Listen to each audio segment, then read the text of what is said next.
Hi everyone, इस video में हम देखेंगे कि अगर आप एक अच्छे ई कॉमर्स सेलर बनना चाहते हो तो आपकी प्रोडक्ट के लिए आपके क्राइटेरिया क्या होने चाहिए।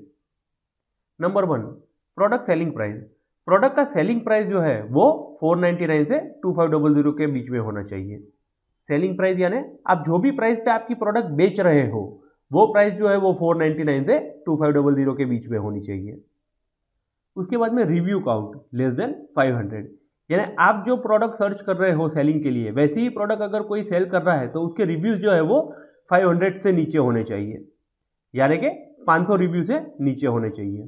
क्योंकि अगर उस प्रोडक्ट के रिव्यू जो है 2000 या 2500 या 5000 या 10,000 रिव्यूज है तो वो प्रोडक्ट जो है ऑलरेडी एस्टैब्लिश हो चुकी है। और वैसी प्रोडक्ट को सेलिंग करना मतलब कंपटीशन का पार्ट बनना। एग्जाम्पल, अगर कोई प्रोडक्ट है जो काफ़ी अच्छी बिक रही है और उसे कई सारे लोग बेच रहे हैं और उसी प्रोडक्ट को हम भी सेलिंग के लिए लेके आएंगे तो उस प्रोडक्ट के अंदर कंपटीशन जो है वो काफ़ी बढ़ जाएगा। क्योंकि अगर कई सारे सेलर हैं तो उस प्रोडक्ट के लिए प्राइस का वेरिएशन जो है वो काफ़ी हो जाता है। एग्जाम्पल, अगर कोई उस प्रोडक्ट को 499 में बेच रहा है तो कोई 399 में भी बेच रहा होगा, कोई 349 में भी बेच रहा होगा। और अगर वही प्रोडक्ट हमारे पास में है तो हमें भी हमारे प्रोडक्ट को रैंकिंग करवाने के लिए उस प्रोडक्ट को कम मार्जिन में बेचना होगा। बेटर देन आप रिव्यू काउंट जो है वो लेस देन 500 हो, यानी कि रिव्यू जो हो 500 से नीचे हो और कम सेलर कोई प्रोडक्ट सेल कर रहे हो, आप सेलिंग के लिए वैसी प्रोडक्ट ही चूज कीजिए। उसके बाद में आता है वेट। प्रोडक्ट का वेट जो है वो लेस देन 1 kg होना चाहिए। प्रोडक्ट का वेट जो है वो लेस देन 1 kg यानी 1 किलो से कम होना जरूरी है। इसका रीज़न यह है कि अगर आपका प्रोडक्ट जो है वो 1 किलो का है या उससे ऊपर आपका प्रोडक्ट का वेट आता है तो उसके लिए कुरियर चार्जेस जो है वो आपको ज़्यादा लग सकते हैं और उसकी इफेक्ट जो है वो आपके प्रॉफिट मार्जिन पर पड़ सकती है।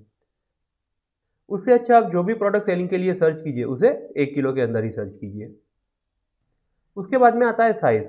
70 सेंटीमीटर विथ, 70 सेंटीमीटर लेंथ और 45 सेंटीमीटर हाइट।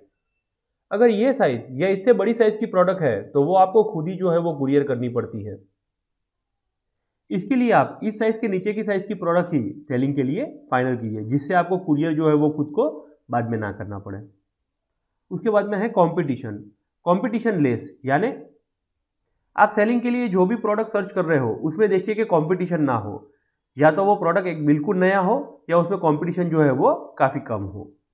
कई सारे लोग मुझसे पूछते हैं कि ऐसी प्रोडक्ट कभी भी मिलती है कि जिसके अंदर कंपटीशन लेस हो, तो मैं आपको बताना चाहूँगा जी हाँ, ऐसी कई सारी प्रोडक्ट्स है जिसके अंदर कंपटीशन नहीं है और आप उसे फाइंड करके उसे सेल कर सकते हो। और मैं आपको नेक्स्ट वीडियो में बताऊंगा भी कि आप किस तरह से कंपटीशन लेस जो है वो प्रोडक्ट फाइंड आउट कर सकते हो। उसके बाद में आता है IEC licence is required. IEC licence यानी इंपोर्ट एक्सपोर्ट कोड।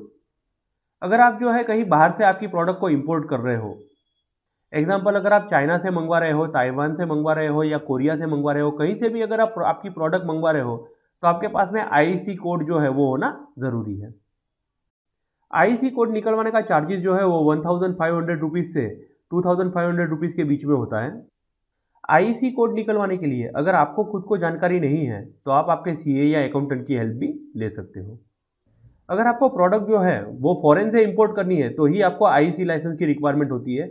अगर आप प्रोडक्ट जो है वो इंडिया में ही सर्च करते हो और यहीं पे सेल करते हो तो आपको उसके लिए कोई भी आईसी लाइसेंस की रिक्वायरमेंट नहीं होती है। Thank you for watching this video.